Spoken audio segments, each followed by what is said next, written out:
Selanjutnya hadis nomor 22, Abu Sa'id Al-Khudri radhiyallahu anhu meriwayatkan sabda Nabi SAW, sesungguhnya penghuni derajat-derajat yang tinggi bisa dilihat oleh penghuni yang lebih rendah dari mereka, sebagaimana kalian melihat bintang bersinar di ufuk langit. Abu Bakar dan Umar termasuk di antara mereka yang diberi kenikmatan. Hadis riwayat Ahmad dan Tirmidzi disebutkan dalam Sahih Jami' nomor 2026.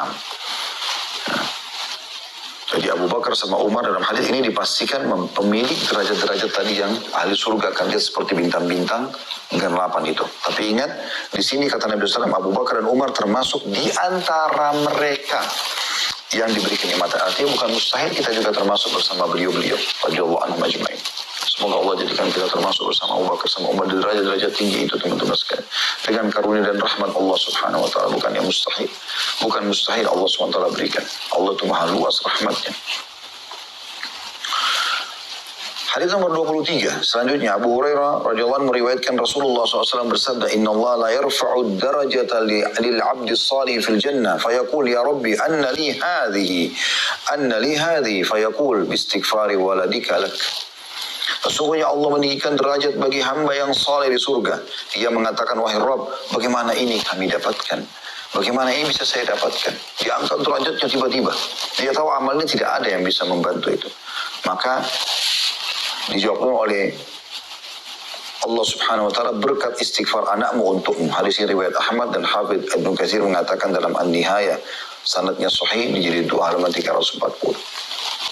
Cetak anak-anakmu, hai muslim, menjadi anak yang saleh, anak yang selalu sibuk mendoakanmu, sibuk menjaga sholatnya, sibuk menjaga hal-hal yang haram supaya dia tidak langgar, dia menikmati yang halal, dan itu akan menjadi amal saleh untukmu.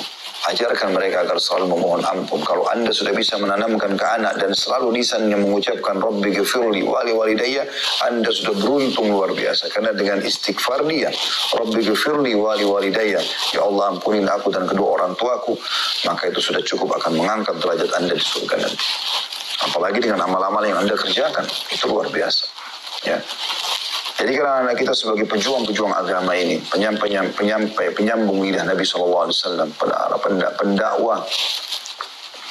Saya heran dengan orang tua yang tidak memasukkan anaknya di sekolah-sekolah Islam, di pesantren, dengan alasan pesantren seakan-akan hanya jurusan membawa kepada urusan agama saja, dan agama tidak penting, maka sulit dapat pekerjaan. Subhanallah. Yang belum tahu pesantren itu belajar bahasa Inggris dan bahasa Arab, dan mereka bisa ceramah dengan kedua bahasa itu. Pesantren menghafal ayat-ayat Al-Quran, menghafal hadis-hadis Nabi SAW, diajarkan adab dan akhlak, menjaga sholat 5 waktu di masjid. Saya pernah di pesantren. Mulia sekali. Kenapa Anda tidak masukkan anak Anda di pesantren? Bahkan subhanallah keluar dengan beberapa pesantren punya 2 ijazah. Ya. Ada jurusan agama, mereka kalau masuk mau agama lanjutin menjadi seorang da'i, ustadz bisa. Mereka juga masuk fakultas umum, bisa. Mereka kuasai bidang, tidak ada masalah. Yang penting mereka menjadi anak-anak soleh. Lepaskan tanggung jawabmu teman-teman sekalian. Jangan biarkan kamu didik mereka dalam kelalaian, kemaksiatan. Hati-hati. Bayar guru Al-Quran, panggil mereka datang ke rumah-rumah. Ya. Bayar berapapun biayanya. Didik mereka agama. Privatkan mereka. Berapa banyak orang anak yang masuk jurusan sibuk dengan les ini, les itu, hanya lupa sholat 5 waktu. Tidak puasa Ramadan karena sudah tidak tahan. Harus safar ke negara orang-orang kafir. Dan tidak tahu ibadahnya, saya bahkan kemaksiatan kepada Allah. Dan orang tuanya dengan bangga membanggakan anaknya tamatan sini atau tamatan situ. Padahal sama sekali tidak ibadah kepada Allah SWT. Ini malah jadi hukuman buat dia. Bertakwa kepada Allah, hai muslim. Selamatkan dirimu.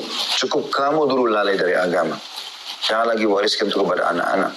Perhatikan hadis ini luar biasa. Diangkat derajat di surga karena istighfar anaknya. Bagaimana anak kita mau istighfar buat kita kalau kita tidak pernah ajarkan kepada mereka agama?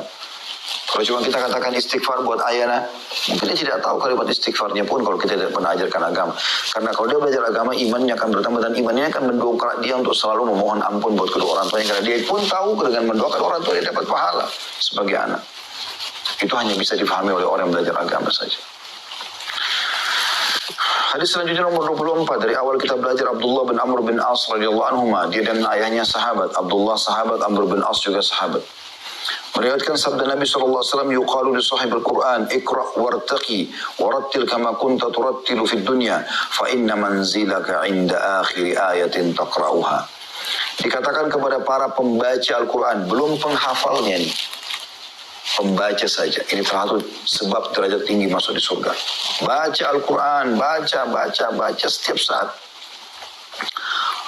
Dikatakan nanti hari kiamat, pada saat dia mau masuk surga, bacalah dan naiklah. Setiap ayat 1 derajat, dalam hadis yang dikatakan. Lalu bacalah dengan tartil, dengan tenang, sebagaimana kamu mentartilnya semasa di dunia.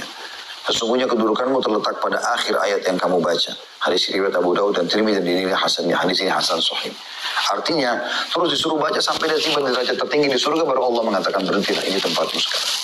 Hanya membaca ayat Al-Quran, wahai muslim. Al-Quran bukan untuk dibeli dan bangga-bangga saja dipajang di rumah.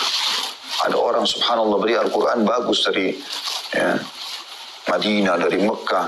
Bagus, cuma ditaruh di bagian kepala ranjang antara dia sama suaminya atau antara dia sama istrinya. Lalu apa manfaatnya kalau tidak dibaca, teman-teman? Nabi SAW mengatakan, Iqra'ul Quran, fa'innu ya'ti syafi'in li ahli yawmal qiyamah. Baca Quran, karena dia akan menjadi penolong pembacanya pada hari kiamat. Kata Nabi SAW juga dalam hadis yang lain, sesungguhnya Quran dan puasa, keduanya akan memberikan syafaat kepada pembaca dan juga yang mengamalkan puasa itu. Al-Quran akan mengatakan, ya Allah, aku telah menahannya tidur di malam hari karena membacaku, maka tolonglah dia.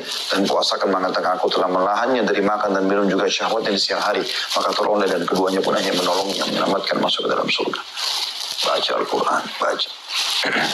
Sudah sering saya bahasakan, teman-teman, sudah banyak sekali aplikasi sekarang. Anda bisa pilih manapun, tapi yang sering saya pakai ada nakhtim tulisannya. Bahasa Arab, nun, kha, ta, mim. Logonya warna hijau. Saya tidak tahu punya siapa itu, tapi saya sudah lama pakai di handphone. Menariknya aplikasi ini subhanallah, kita kalau tutup handphone, buka, dia akan lanjutkan ke ayat yang sudah kita baca yang lalu. Jadi kalau kita setiap buka handphone baca satu ayat saja, kita buka 20-30 kali sehari, berarti bisa 20-30 ayat sehari kita baca. Satu ayat saja. Apalagi kalau kita baca setiap buka 10 ayat, lalu kita buka WA misalnya, atau kita buka aplikasi lain, ini luar biasa. Mengangkat derajatmu di surga, bukan di dunia. Dunia rendah sekali. Di surga, teman-teman, hanya baca ayat. Ya. Apalagi kalau kamu tidak hafal, tidak sempat baca, teman-teman, lagi antri di lift, lagi antri mau bayar di kasir, di kantin, di minimarket, di mana saja. Baca Qul Huwallahu Ahad. Kata Nabi SAW, siapa yang baca Qul Huwallahu Ahad 10 kali, Allah akan bangunkan baginya istana di surga. Dalam hadis yang Qul Huwallahu Ahad adalah sepertiga Al-Quran, dan Qul Ya Al-Kafirun seperempat Al-Quran. Surah-surah pendek. Gak ada sulitnya baca ini. Daripada nongkrong diam, naik tangga, menuju ke dispenser mau ambil air, kenapa gak baca? Lagi buka baju, Bismillahirrahmanirrahim, Qul Huwallahu Ahad, Allahu Samad, lam yalid wa lam yulad wa lam yakul lahu kufuwan ahad. Sambil buka pakaian, dapat sepertiga Al-Quran pahalanya. Luar biasa.